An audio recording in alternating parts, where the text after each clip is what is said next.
The sun was blazing over the Rockies that afternoon, but all I saw was blue sky framed by the jagged edges of the new pool deck. I couldn't move, couldn't even twitch my toes, while my brother Logan stood above me grinning like he'd just won a game. My dad's voice cut through the pounding in my head. "Get up, Emily. Stop being dramatic." My mom's tight smile hovered over me like a warning. "Don't make a scene." Somewhere in the blur, I caught the glint of something on the wooden boards, a slick sheen that didn't belong there. A smear of oil on the deck would change everything. Pain, betrayal, justice. What happened next would land my family in court and force me to finally stand up for myself even if I could no longer stand at all. Have you ever had your pain dismissed by family? Drop a comment, hit like and subscribe. My name is Emily Carter.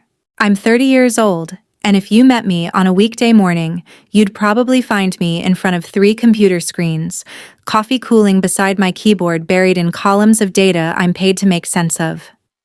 I'm a data analyst for a healthcare research company in Denver. Numbers are clean, predictable. They don't lie or change depending on who's in the room. That's one reason I love my work.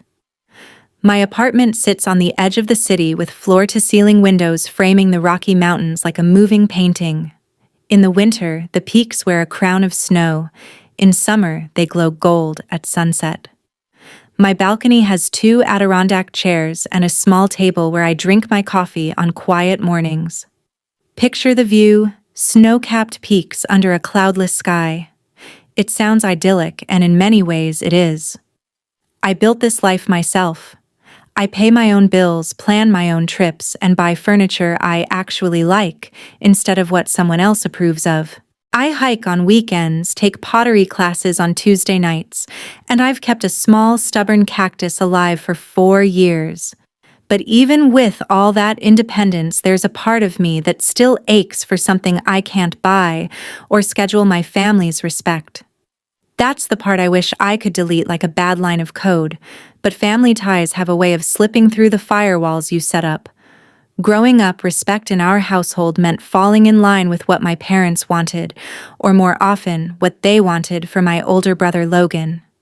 Logan was the center of the Carter family solar system.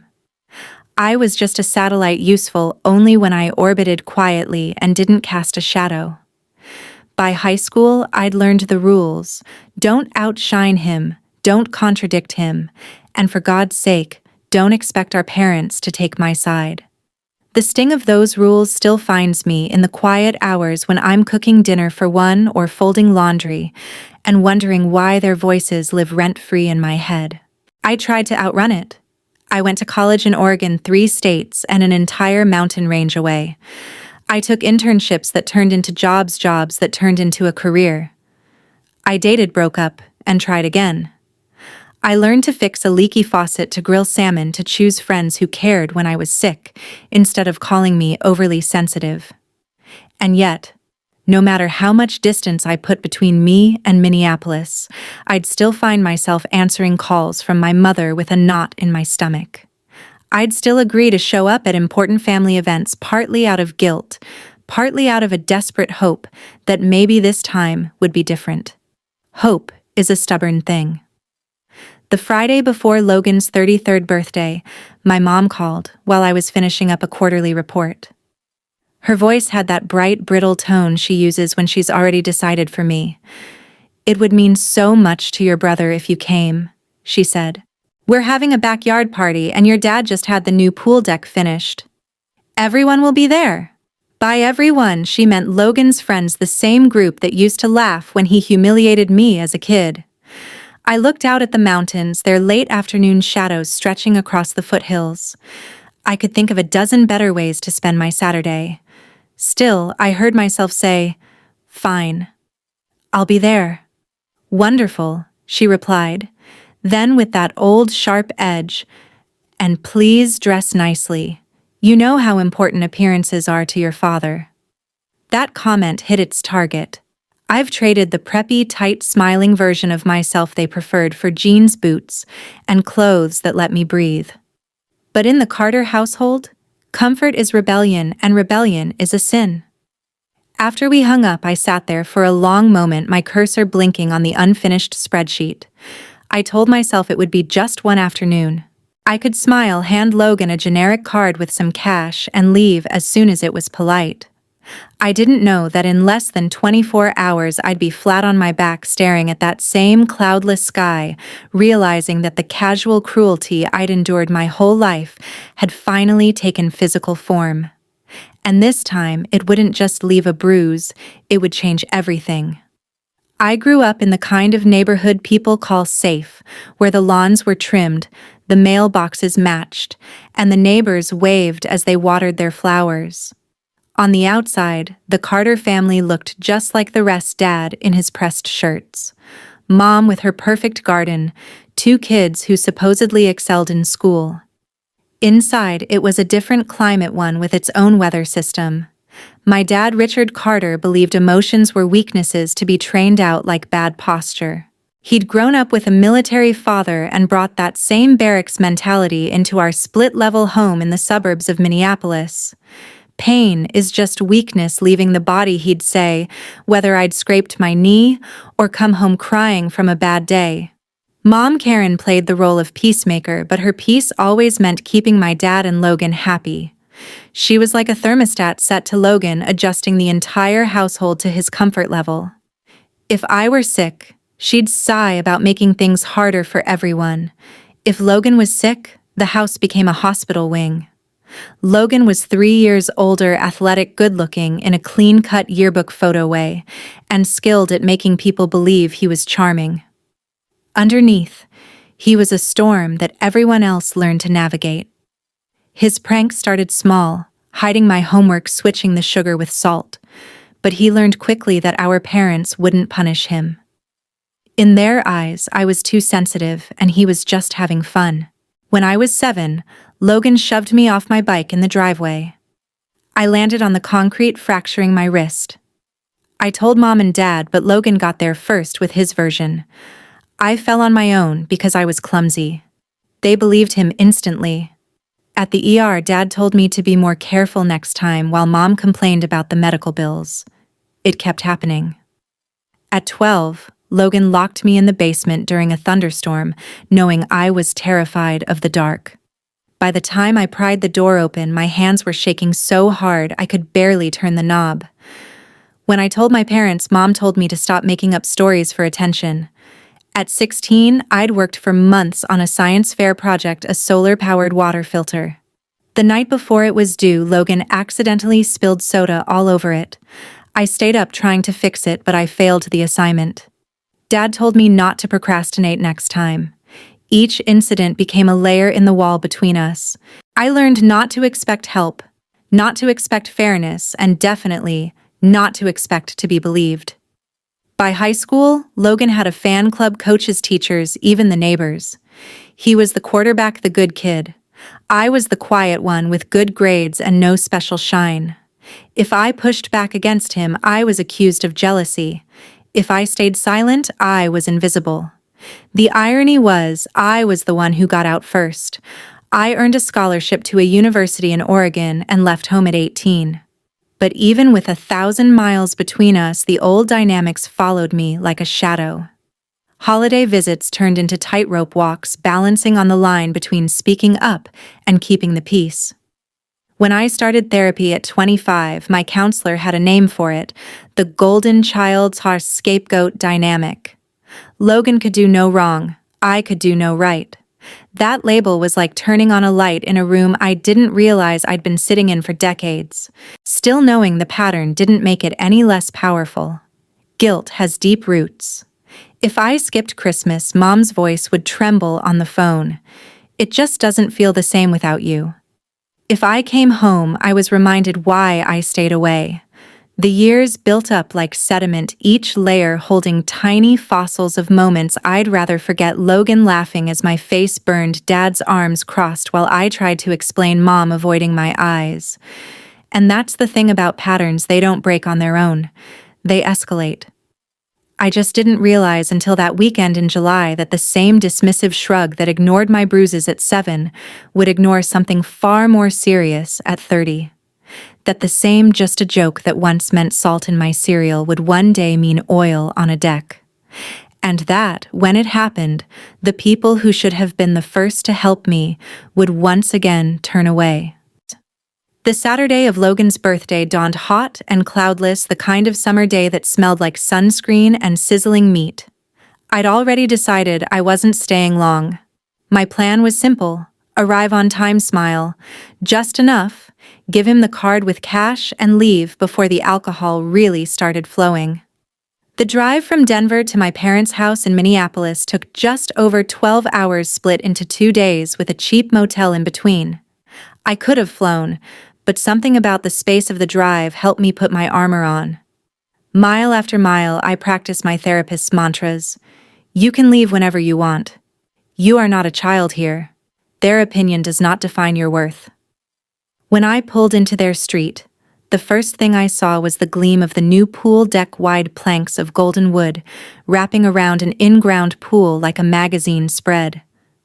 Dad was already at the grill, tongs in hand, wearing the same king of the grill apron I'd seen every summer since I was 12. I parked behind a lineup of SUVs and sports cars Logan's friends had always liked to make an entrance. The red Mustang I recognized immediately belonged to his best friend Tyler, who had been part of too many pranks to count. Mom met me at the door with an air kiss and a sweeping glance at my outfit: dark jeans, a light blouse, flats. Her mouth pursed like she'd found a typo in a formal letter but decided to let it slide. Emily, you made it. Everyone's out back. Your brother just opened his presents. They hadn't waited for me. Of course. I stepped inside and caught sight of the aftermath in the living room: shiny wrapping paper on the floor, a brand new set of golf clubs leaning against the wall, designer clothes draped over a chair, and on the coffee table a framed photo of a jet ski. We got him the one he wanted, Mom said proudly. It'll be delivered next week. I thought of my own 30th birthday 6 months earlier, a generic store gift card tucked into a plain envelope. I'd told myself not to care, but seeing the difference laid out in front of me made something knot in my chest. I slipped my card with $200 onto the pile without comment and followed Mom toward the backyard. The scene was exactly as I'd imagined: about 30 people, mostly men in their early 30s, beers in hand, sprawled across deck chairs. Logan was in the center, laughing too loudly, gesturing with a bottle. He'd put on weight since I last saw him, but his swagger was intact. When he spotted me, his grin widened, though not with warmth. Little sis. Decided to grace us with your presence. His hug was just a little too tight, his hand pressing into my back, like he wanted me to feel it. Happy birthday, I said, stepping back. Dad flipped a steak and called over.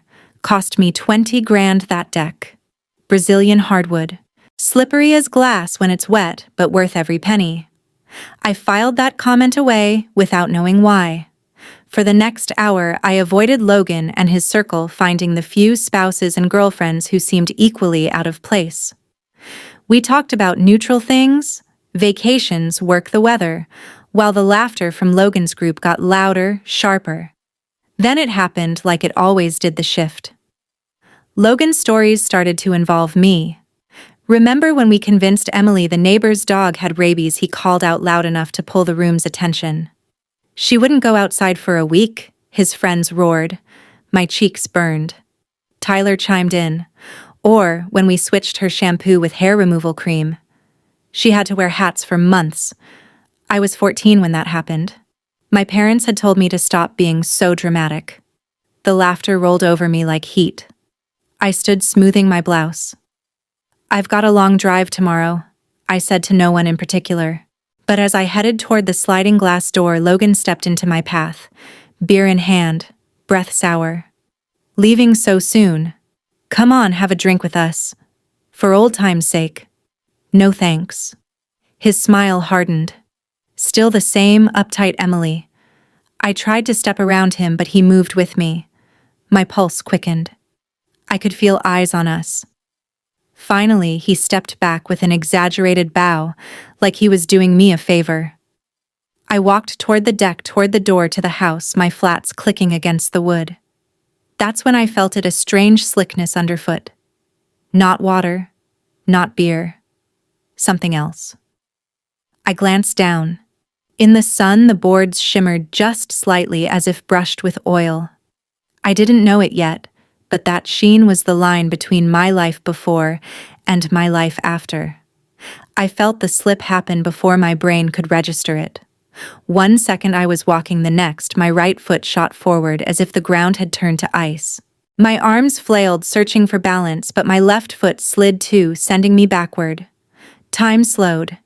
In the fraction of a second before impact, I saw Logan and Tyler watching, that familiar gleam of amusement in their eyes. Dad had just turned from the grill. Mom's head tilted mid-conversation with a guest, her mouth forming an O, but not moving to help. Then the world snapped back into speed. My lower back slammed into the concrete edge of the pool, my head cracking against it a split second later. Pain exploded up my spine, white-hot and immediate. I gasped, but the breath caught in my throat, replaced by a dizzying, hollow sensation. I tried to sit up. My arms obeyed, but from the waist down there was nothing. No movement, no sensation. A void. I can't feel my legs, I managed, voice hoarse. Someone call an ambulance. Logan's face hovered above mine, his grin almost mocking. Nice pratfall, sis. Always the drama queen. I'm serious, I said, panic sharpening my tone. I can't move. I think I hit my spine. Get up, Emily, Dad barked from a few feet away, irritation in every syllable. The deck's fine. You're making a scene at your brother's party. I can't. The word broke into a sob. Tears blurred the sky above me. I need help. Please. Mom knelt, not in concern, but to hiss in my ear. You've always been jealous of your brother's attention, but this is too far. Stop it. Every muscle in my upper body shook from the effort of trying to move my lower half. Nothing. My fingertips tingled and my chest felt tight. She's probably drunk, I heard Logan say to someone. Can't handle her liquor. I'd had water all afternoon. Facts never mattered in this family's version of events. The heat pressed down, baking my skin. Sweat pooled at my temples.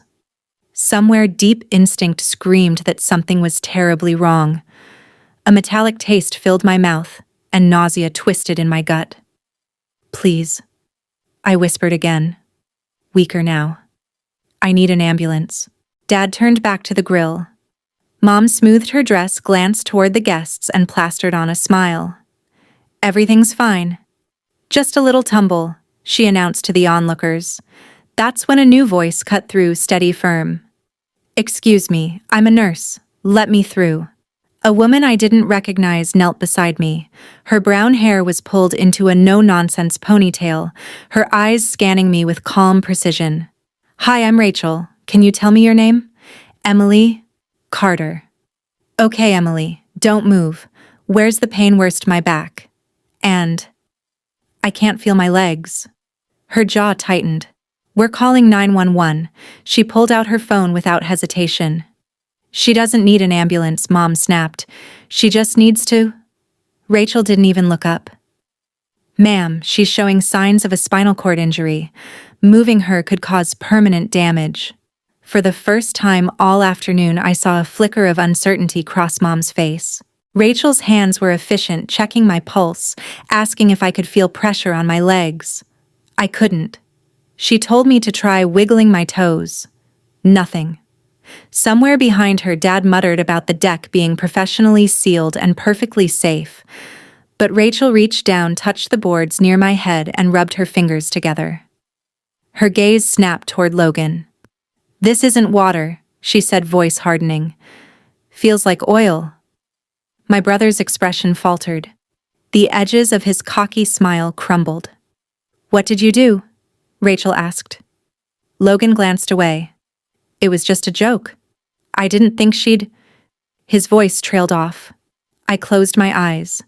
The pain, the fear, The disbelief they all swirled into one cold realization: I had just crossed a line I could never uncross. And for once, everyone else in the room knew it too. The air around me seemed to thicken. I could hear the bass from the outdoor speakers pounding somewhere behind the rush of blood in my ears. My pulse felt too fast, my breathing too shallow. Rachel was still crouched beside me, her voice steady even as she dialed 911. Female, 30 years old, possible spinal cord injury, loss of sensation below the waist, impact from a fall onto concrete. Conscious but showing signs of shock. Yes, immobilization is needed immediately. Emily, she said, after hanging up, an ambulance is on its way. Don't move. Don't try to sit up. The words should have calmed me, but all I could think about was my parents' faces. My dad, arms crossed, glaring down like I'd insulted him.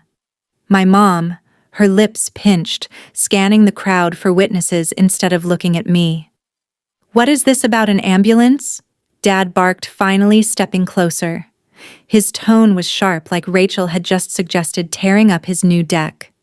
She's showing clear neurological impairment, Rachel said evenly. Loss of motor and sensory function. She needs to be stabilized and transported. Dad's eyes flicked to me. You're fine. Just catch your breath. And she can't feel her legs. Rachel cut in, her voice rising just enough to draw attention from the ring of guests still hovering nearby. This is not negotiable. A murmur rippled through the crowd. I caught Tyler shifting uncomfortably, his beard dangling at his side. Logan stood a few feet away, staring at the ground, his jaw tight. Dad, I said, forcing my voice past the lump in my throat.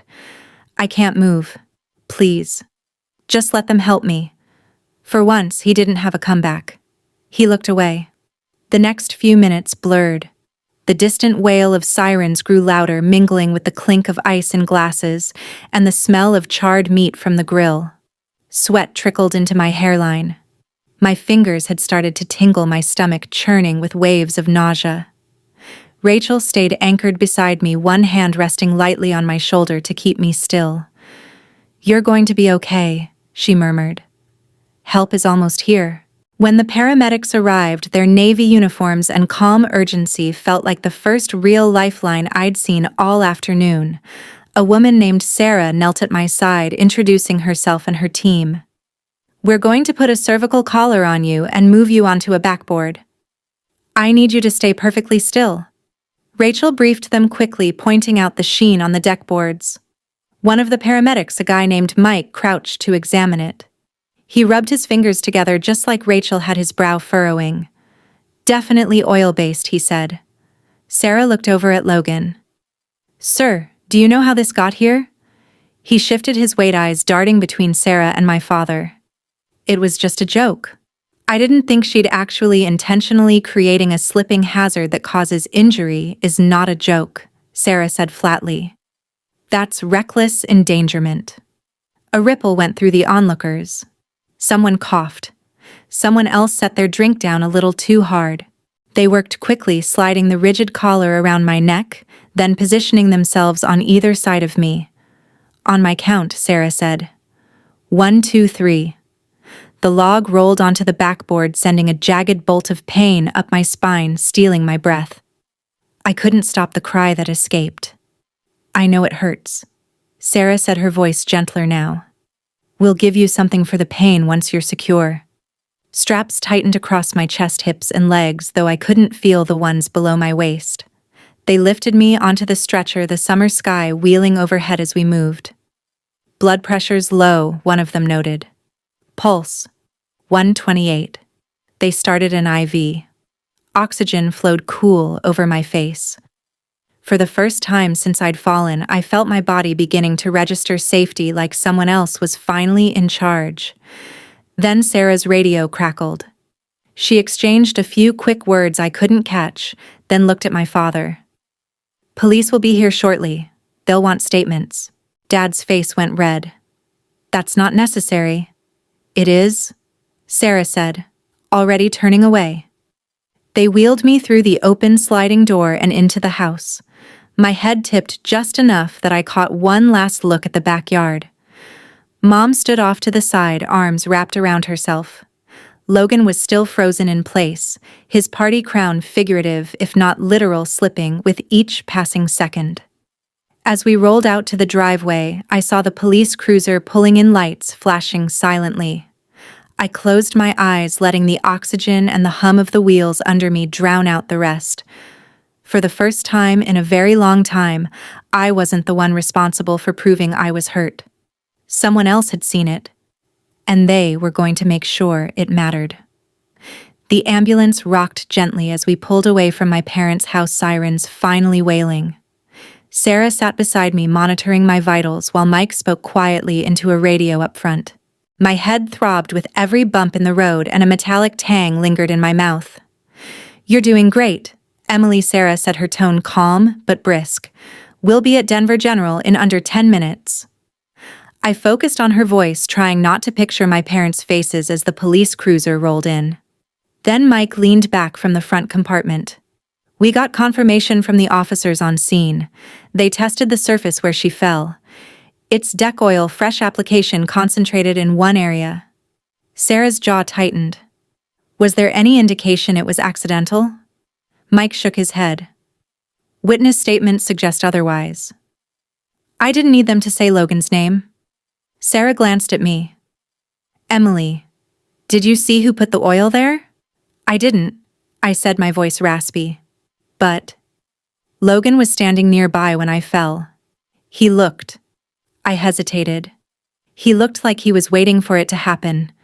She nodded once, filing the detail away. "Well, here's what I can tell you. The officers will be treating that deck as a crime scene. A crime scene." The words felt both surreal and inevitable. By the time we arrived at the ER, my world had narrowed to a blur of fluorescent lights and urgent voices. A trauma team was waiting. They slid me onto another gurney, cut away my blouse and jeans, and began a rapid assessment. Questions flew at me. When did the numbness start? Can you feel this? Any loss of bladder control? And I answered as best I could. Dr. Angela Torres, the attending trauma surgeon, leaned over me. She had sharp eyes and a voice that didn't waste syllables. "Emily, imaging shows a suspected spinal fracture at T12. We're moving you to MRI now, then likely straight to surgery. Will I..." My throat closed around the rest. "We'll talk after the scan," she said, already moving. The MRI was a cold, humming tunnel, the noise rattling my skull.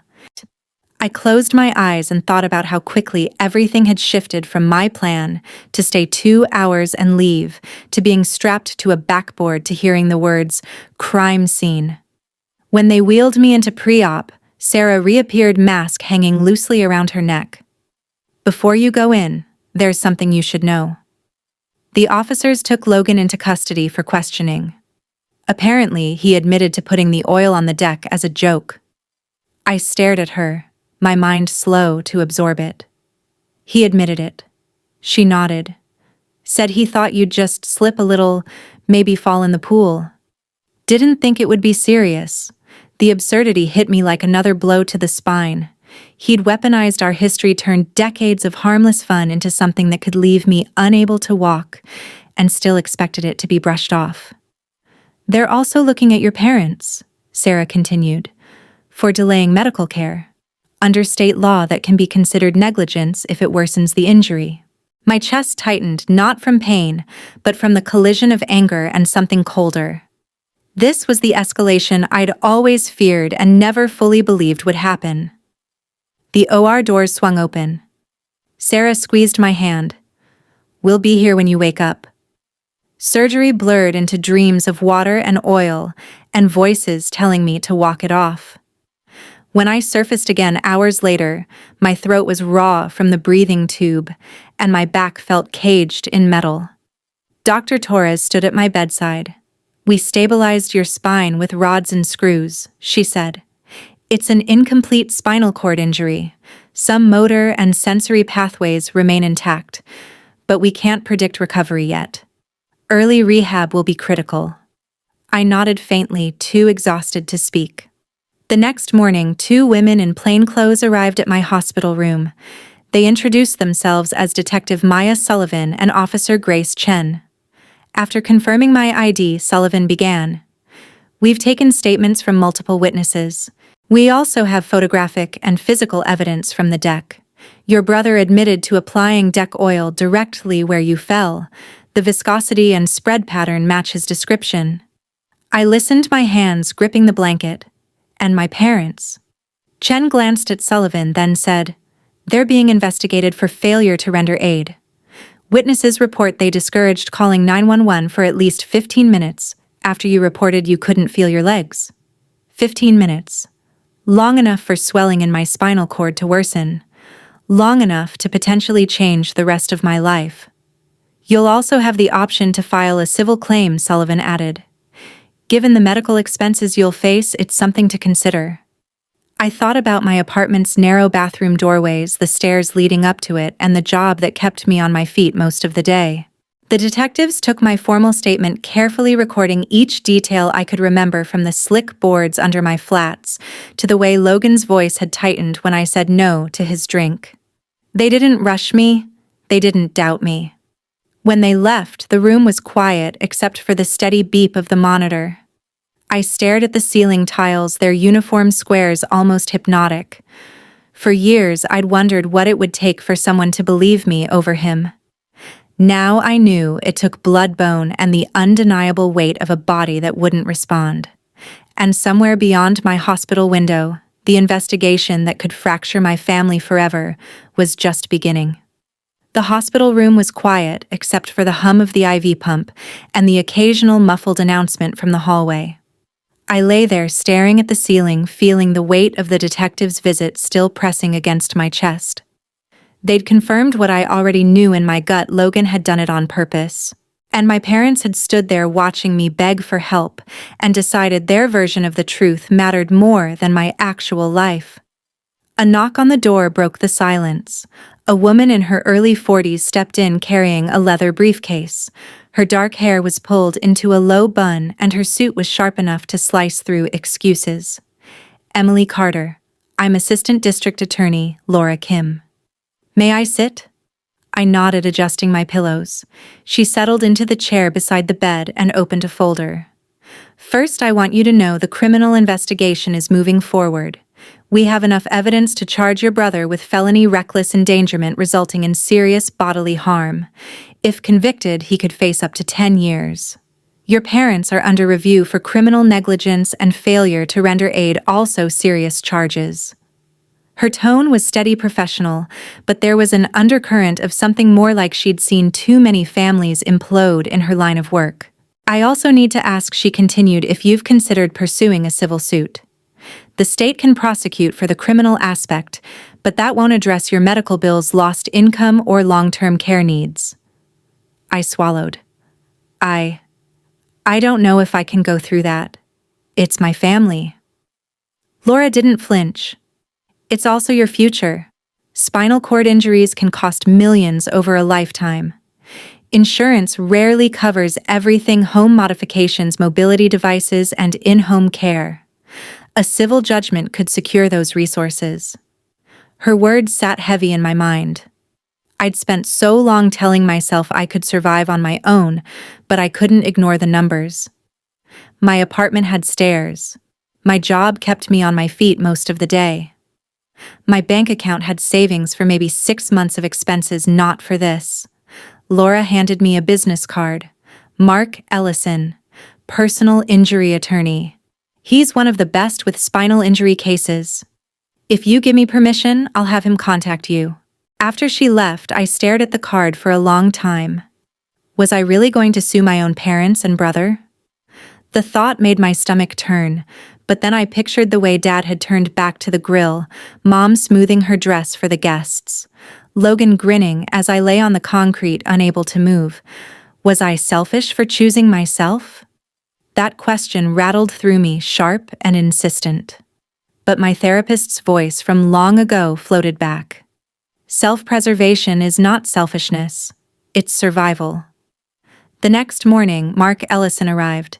He was in his 50s, his hair graying at the temples, his handshake warm but purposeful. He'd already reviewed the police report and my medical records. "Emily," he said, "this is as clear a liability case as I've ever seen. Your brother admitted intent to create a hazard. That alone is powerful in front of a jury. Your parents' inaction compounds the damages." I hesitated. "They'll hate me for this." Mark's eyes softened. "They already failed you. This isn't about revenge, it's about making sure you have the means to live your life. Without this, you'll be bearing the financial weight of their actions for decades." He laid out the steps: filing the claim, securing expert witnesses documenting every expense from the ambulance ride to the adaptive equipment I'd need at home.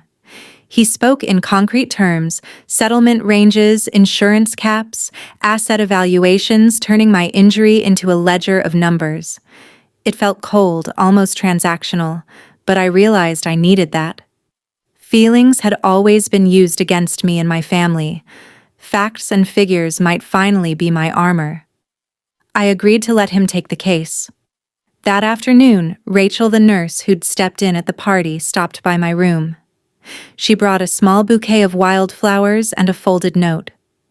"From a few of the guests," she said. "They wanted you to know they saw what happened." I opened the note. Inside were half a dozen signatures and a short line: "Will tell the truth if called to testify." For the first time since the fall, I felt a crack in the wall of isolation. Later that evening, Dr. Torres came in to check my incision site and update me on my progress. "You've got some preserved motor function below the injury level," she said. "It's minimal right now, but with aggressive rehab we may see improvement. It's too early to predict how much." I tried to focus on her words. I may see improvement, but the reality was still brutal. I couldn't walk. I couldn't even sit up without help. And the people who should have protected me had made it worse. By the time the lights dimmed in the hallway, I'd made my decision. I wasn't just going to let the criminal case play out. I was going to fight for every dollar, every resource, every ounce of justice I could claim. Not because I wanted to hurt them, because I refused to let what they did define the rest of my life. And if that meant tearing the last shreds of family connection apart, so be it. I'd spent years being the scapegoat, absorbing the damage so the golden child could shine. Now it was my turn to stand in the light. Mark didn't waste time. Within 48 hours, he had drafted the civil complaint. It spelled out everything in unflinching detail: the deliberate application of oil to the deck, the witnesses who saw Logan near the spot minutes before. I fell the 15-minute delay before anyone called for medical help, and the cost, financial, physical, and emotional, of what had been done to me. When he brought the draft to my hospital room, I read each line slowly, feeling both vindicated and gutted. Every sentence was a piece of my life turned into evidence. "Once we file," Mark said, "they'll be served within a few days. You need to prepare for their reaction. It won't be pretty." I laughed without humor. Nothing about my family's treatment of me has ever been pretty. 2 days later, the complaint was filed in Hennepin County District Court. Mark also coordinated with the ADA's office so the civil and criminal timelines wouldn't collide. That morning, I signed the papers with a hand that shook, not from hesitation, but from the weight of what it meant. That afternoon, Logan, my parents, and I all received the first formal notice the lawsuit had been filed, and they had 30 days to respond. The reaction came sooner than that. I was halfway through my lunch tray when my phone buzzed with a blocked number. Against my better judgment, I answered. "You really think you can destroy your own family for money?"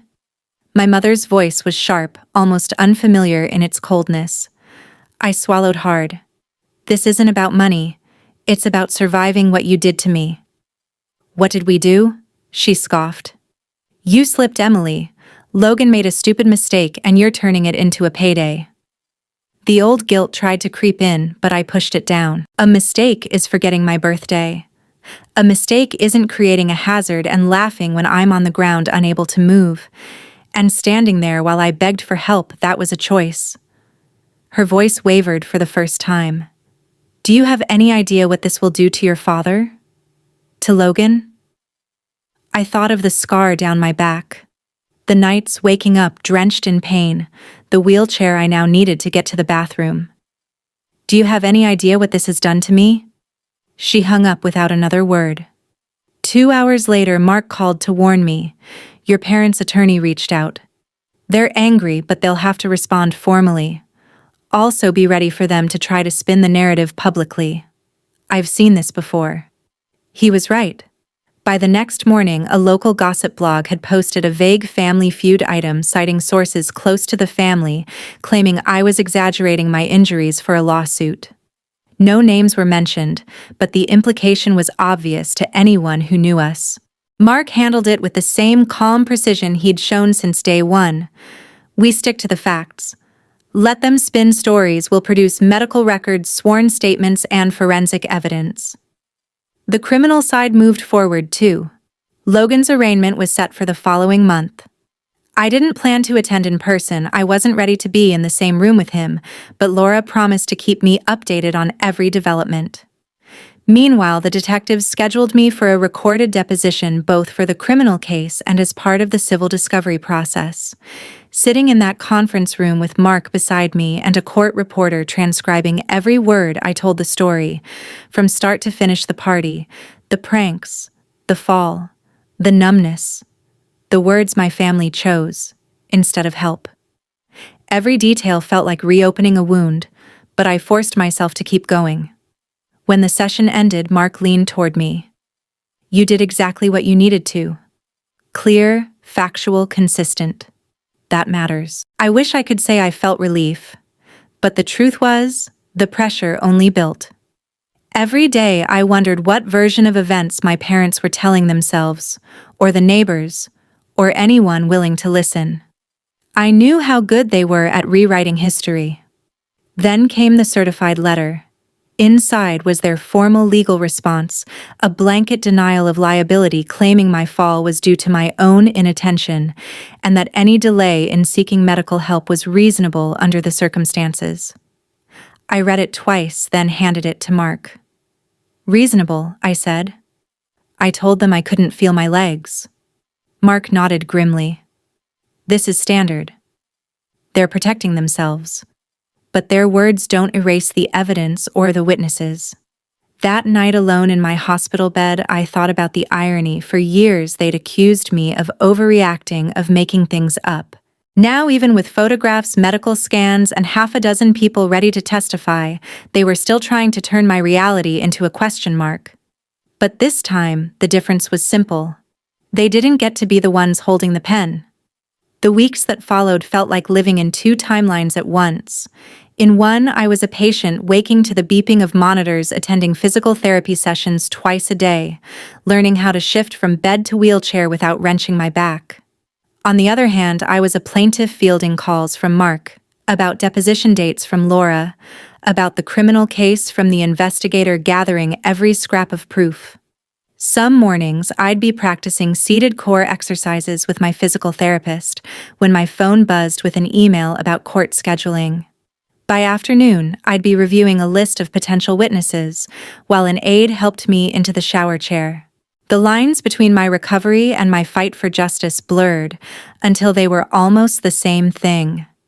The criminal case moved faster than I expected. Laura called one Tuesday evening with an update. We've secured video from a neighbor's outdoor security camera. It doesn't show the actual fall, it's too far, but it does catch Logan carrying a canister from your dad's garage to the deck about 10 minutes before the incident. Same shirt, same hat, witnesses remember. I let out a breath I didn't realize I'd been holding. So, it's not just his admission anymore. Exactly, she said. It's physical corroboration. It will be hard for his defense to spin this as accidental. On the civil side, Mark was building our damages claim brick by brick. We'll include every expense, he told me, sliding a spreadsheet across my tray table during one of his visits. Hospital bills, rehab costs, adaptive equipment, lost wages, home modifications. And pain and suffering that's non-economic but still real. The numbers will be substantial. The sum at the bottom of the column made me dizzy. It was more than my lifetime earnings so far. And yet seeing it there didn't feel greedy. It felt like someone was finally quantifying what I'd been forced to carry. Of course, my family wasn't idle. Through their attorney, they filed a motion to dismiss the civil case, claiming my injuries were an unfortunate accident and that I had failed to mitigate damages by not seeking reasonable accommodations sooner. Mark shredded it in his written opposition, attaching statements from Rachel the paramedics and Dr. Torres about how critical those first minutes after the fall had been. The judge denied their motion without a hearing. I wish I could say that gave me satisfaction, but mostly it left me tired. One night, after a long day of therapy and paperwork, I scrolled through my phone and saw a social media post from someone in our old neighborhood. It was a photo of my parents at a charity dinner smiling in formal wear. The caption read, "The Carters have been through so much this year, true examples of grace under pressure." I stared at it for a long time, then locked my phone and wheeled over to the window. Outside, Denver's city lights glittered like a separate universe. Somewhere down there were people who'd never heard of me, who would never know what had happened on that deck. And yet, here I was, still having to prove it. It was in that moment that I realized something important. My fight wasn't just about the verdicts or the settlement. It was about making sure the truth stayed louder than the lies, both for me and for anyone who'd been told their pain was all in their head. A week later, Mark called with news that shifted the entire atmosphere. "We've got a trial date for the criminal case, and the DA wants you to prepare a victim impact statement." Just hearing the words made my stomach twist. It meant speaking in my own voice about exactly what Logan's joke had cost me while he sat in the room. It meant looking at my parents across a courtroom and telling the truth they'd spent years rewriting. That night, I started drafting.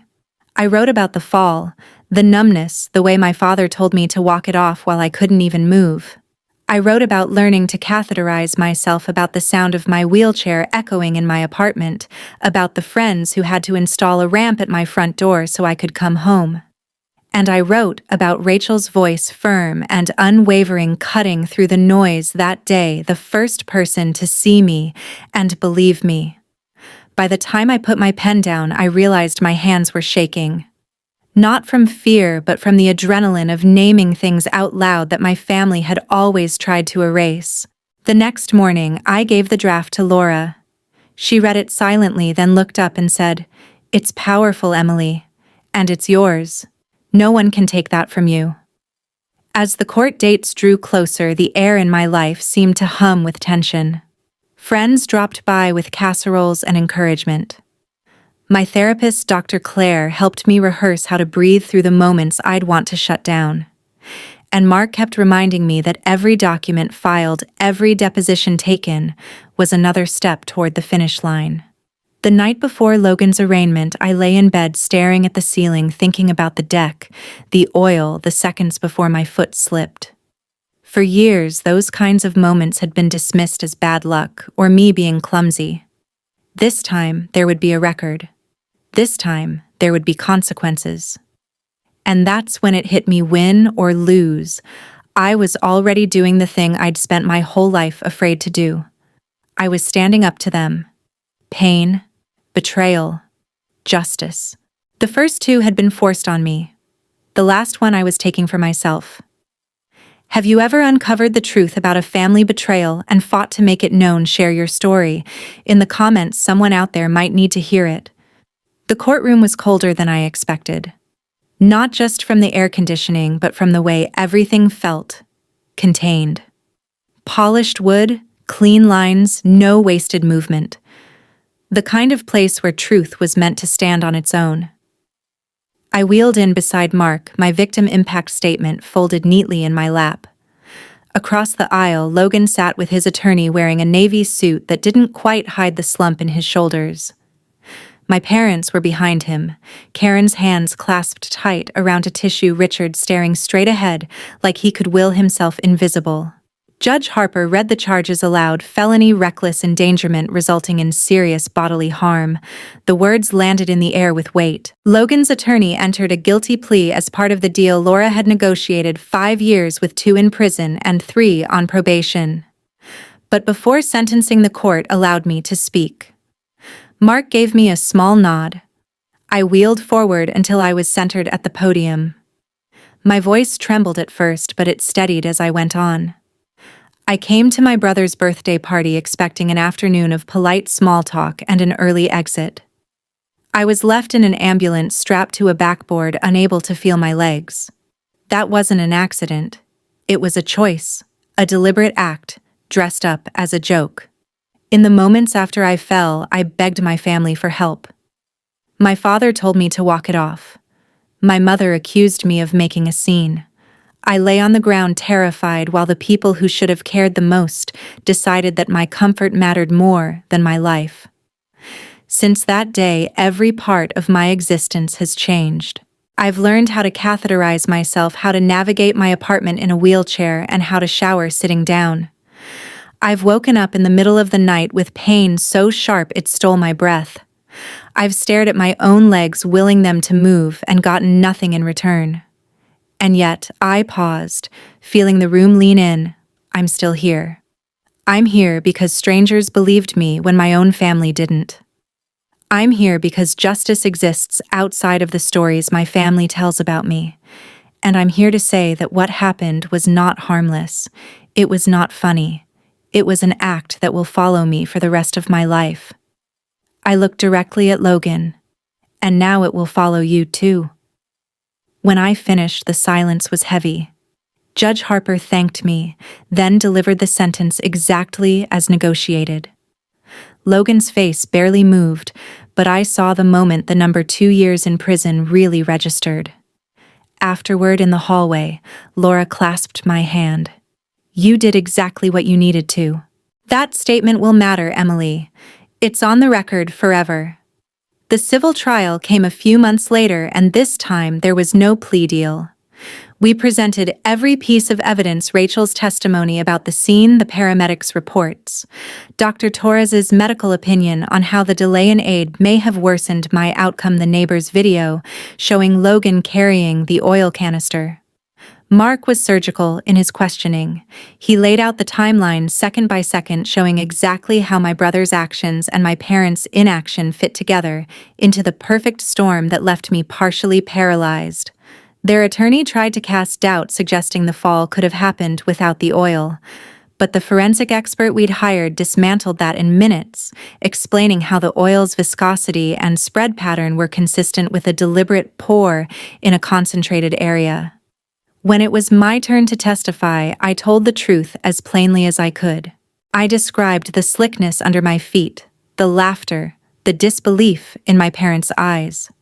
And when their attorney asked if I really believed my family had intended to hurt me, I answered without hesitation, I believe they chose to protect themselves instead of me.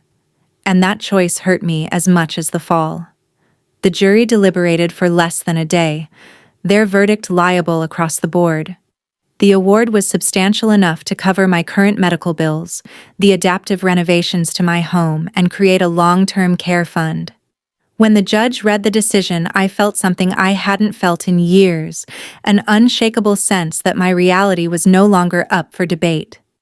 Outside the courthouse, the October sun was bright, the air crisp. Mark stood beside me, both of us watching the reporters gather. You don't have to speak to them if you don't want to, he said. I thought about it, then shook my head. Not today. Today, I just want to go home. And for the first time, home meant somewhere they couldn't touch me. Coming home after the trials felt strange, almost like walking into a new life, wearing someone else's shoes. My apartment had been transformed while I was away. Doorways widened, counters lowered, and a roll-in shower replacing the old bathtub. Friends had pooled money to help with costs the settlement wouldn't cover, leaving me a note on the kitchen counter that simply said, "Welcome home. We've got you." The first week was an exercise in patience. Everything took longer getting dressed, transferring to the chair, cooking a meal. But it was my space. No one was watching for me to fail.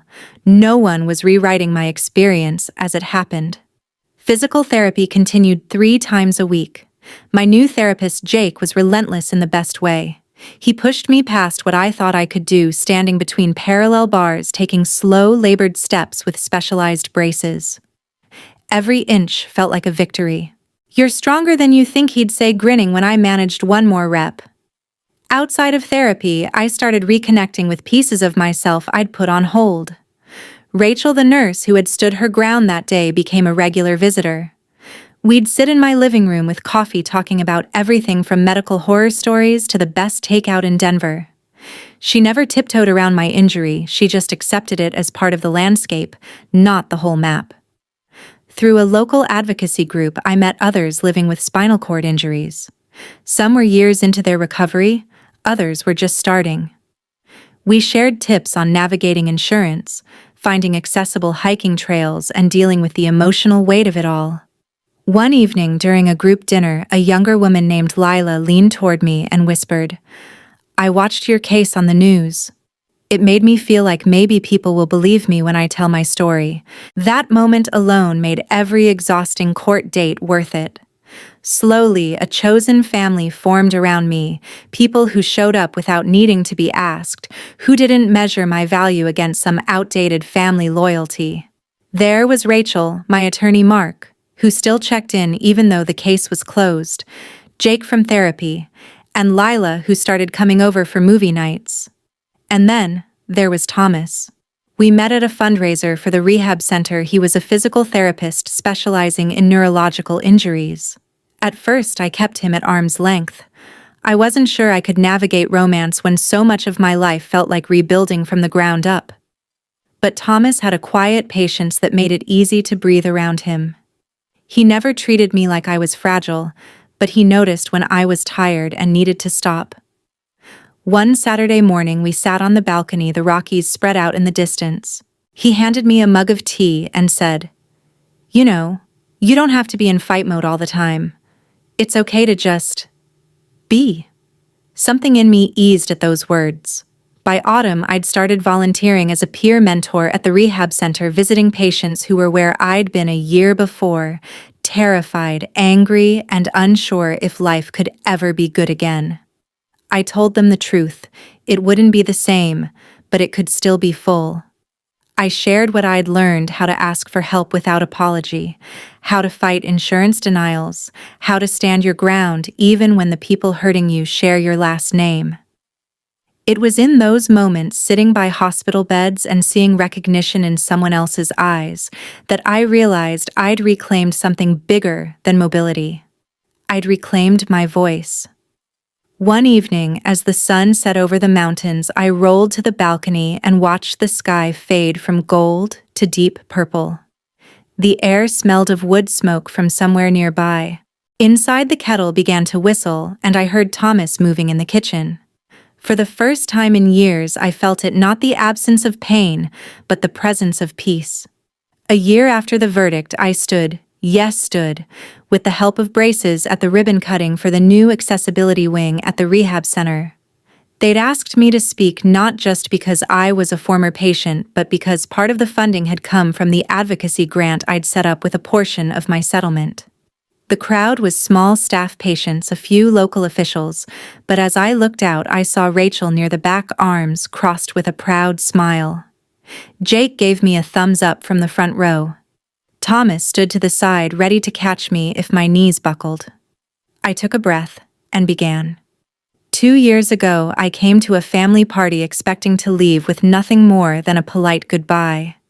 Instead, I left in an ambulance with a body that didn't work the way it had an hour earlier. For months, I thought that day had taken everything from me: my independence, my career, my faith in people I loved. But here's what I know now: that day forced me to stand up for myself in ways I'd never imagined. It taught me that family is not about blood, it's about respect.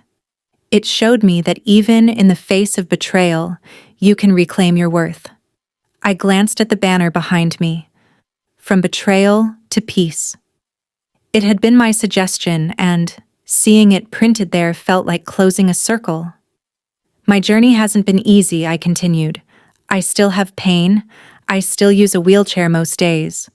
But I also have a life filled with people who show up, who believe me, who value me simply for who I am. That's worth more than anything I lost. When I finished, the applause wasn't loud, but it was steady, grounding me in the truth I'd fought to hold on to. After the ceremony, Thomas and I walked well. I walked in braces. He matched my slow pace to the edge of the parking lot. The air was crisp, the mountains hazy in the distance. You know, he said this could be the start of something bigger. Workshops, talks, maybe even a book. I smiled. Maybe. But for now, I'm just happy to be here, to have made it through. That night, back at my apartment, I rolled to the balcony. The view was the same as it had been the day before Logan's party, snow-dusted peaks under a cloudless sky, but I wasn't the same person. I thought of the moments that had defined the journey, the slick shimmer on the deck boards, Rachel's voice, cutting through the chaos, the jury foreman reading, liable aloud the first time I took a step in therapy, the younger patients I'd mentored who were now finding their own footing. And I thought of the 3 words I'd carried with me since that day: pain, betrayal, justice. The first 2 had nearly broken me. The last had rebuilt me. I stood up for myself. I reclaimed my worth. And I will never let anyone take that away again. If you've ever fought to prove your truth in the face of people who tried to erase it, know this: your worth isn't defined by them. Family is about respect, not obligation. Have you fought for your worth? Share your story. Someone out there needs to hear it. When I think back to that July afternoon, the images still come sharp and fast, the golden deck boards gleaming in the sun, the jolt of pain as my back hit concrete, the disbelief in my parents' eyes, Logan's smirk hovering above me. For years, moments like those had ended with me doubting myself, wondering if I was overreacting. Not this time. This time the story didn't stop at their version of events. It didn't end with me swallowing my pain for the sake of family harmony.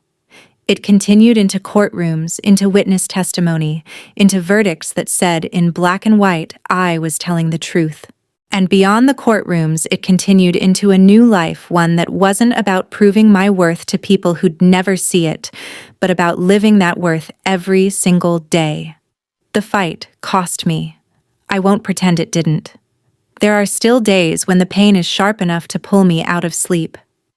Days when I wish I could run the way I used to, or walk into a room without planning every movement in advance. There are moments when the grief for what I lost still ambushes me, but there's also something I gained, something I didn't even know I was missing: peace. It's in the steady rhythm of my wheelchair over familiar sidewalks, in the laughter of friends around my dining table, in the quiet moments on my balcony watching the sun sink behind the Rockies. It's in knowing that the people I call family, now the ones who have stood beside me through every deposition, every hospital stay, every small triumph in therapy, are here, because they choose to be, not because they share my DNA. 2 years ago, my world collapsed on a pool deck. But in the rubble, I built something stronger. I stood up for myself. I reclaimed my worth. And I learned that healing isn't about erasing the wound, it's about making it part of the story you tell with pride. If you're listening to this and you've been told your pain isn't real, or that you're too sensitive, I want you to hear me. You are not imagining it. You deserve to be believed. And there are people, maybe not the ones you expected, who will see you, hear you, and stand with you. Family is about respect, not obligation. Your worth isn't defined by those who refuse to recognize it. From betrayal to peace, my journey wasn't linear, and yours might not be either. But every step, no matter how slow, no matter how small, is still a step forward. Have you fought for your worth? Share your story in the comments. Like, subscribe, and send this to someone who needs to hear it today. You never know who might be waiting for permission to stand up for themselves. Because if I've learned anything, it's that the moment you choose to believe your own truth, that's the moment you start to heal.